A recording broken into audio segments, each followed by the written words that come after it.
Have you ever wished that there were more good free games that you could play with your friends? I know your struggle. I've spent countless hours scrolling through the free Steam games page just to find something new or something fun. If you share that same problem, then this is the video for you.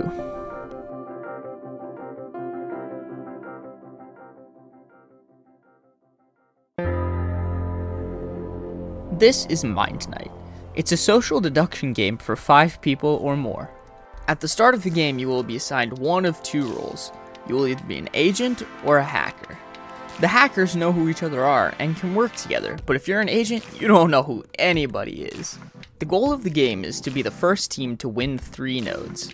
Each round, the players will discuss and decide who they want to send in. When in a node, the agents can only secure, but the hackers can secure or hack. If every player sent into a node secures, then that node is won for the agents. But if even one player hacks, the hackers win that node. There's a ton of strategy in this game, and quite frankly, I don't understand most of it. But that's not what makes this game really fun. What makes it fun is getting to spend time with my friends. This game gives us a really focused communication, and as long as we don't all hate each other by the end of it, we always end up having a good time. And I think you will too.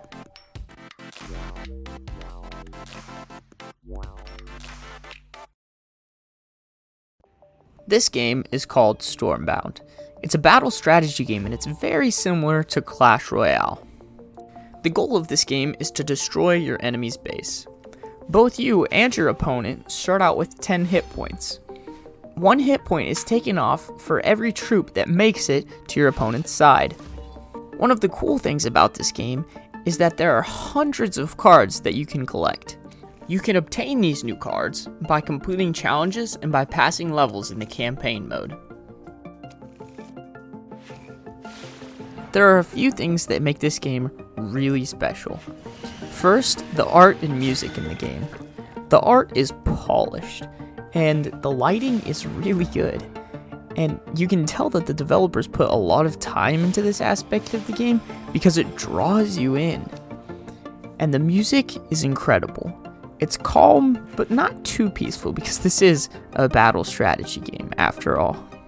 Stormbound also has something called factions.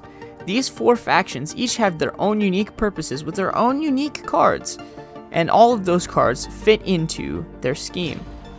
Between this and the hundreds of cards that you can collect, this game has a serious amount of customization. Another thing that makes Stormbound unique is its gameplay. Stormbound is turn-based. This creates for lots of situations where, if troops are left alone, you can stack them up and create a really strong push. Taking turns also makes sure that there isn't mass chaos at the scene of the battle. All of the strategy in this game is well thought out and much more intentional than similar games.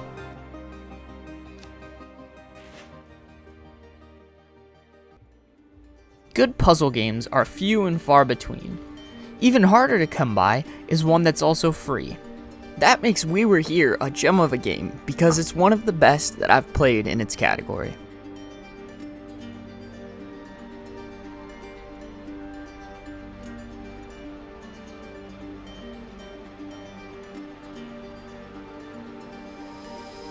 If you really want to challenge your brain, We Were Here is perfect for you. Loaded with puzzles that are easy to understand but hard to solve, you won't regret trying this game. At the very beginning, you and your partner are split into 2 roles, the explorer and the librarian. Neither of you can solve a puzzle without the other, so you have to work together. Now, there are 2 things that I would caution people about this game. First is there is a section where you will be playing chess. It's very basic, but without at least a rudimentary knowledge in how chess works, the section would be extremely difficult. Second is the theme of the game. The premise is that you've been captured and you're trying to escape this castle with your life. Now what this means is that there are a lot of puzzles where you're gonna die repeatedly before you figure it out. There are many ways you can die in this game, including drowning, freezing, and being impaled. but nothing is graphic whatsoever, and I think that this shouldn't bother most people too much.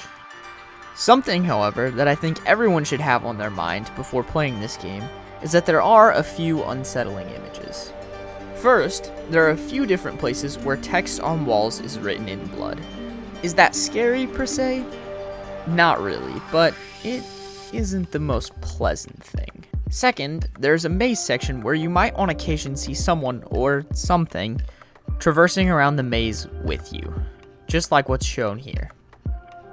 And last, towards the end of the game, there's a section where you are being timed. As your time runs out, this nice looking little guy gets closer and closer to you. Now, this isn't something I would say is scary, but it's definitely a little weird. With all of that being said, I would highly recommend that if you're under the age of 13, you check with your parents before playing this game.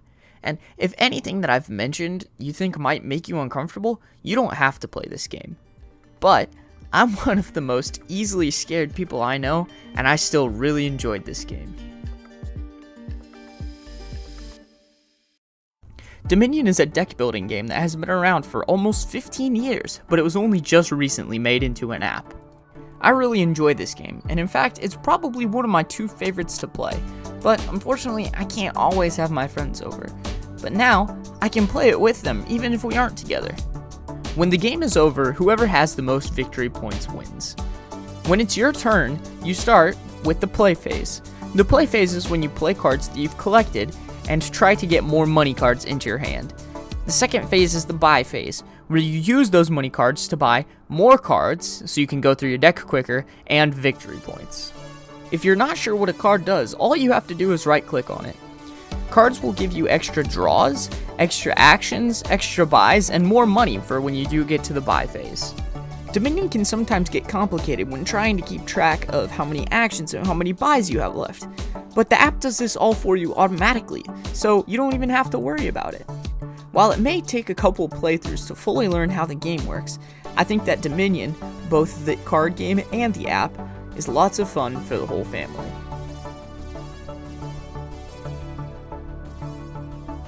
Statistics show that almost all people who click on a video have clicked back off within the first 5 seconds, so good for you, you destroyed those odds. Also, I'd like to say thank you.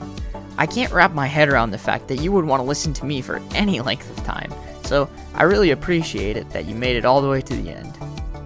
Links to all the games that I talked about in this video will be in the description, as well as some other cool stuff if you want to check that out.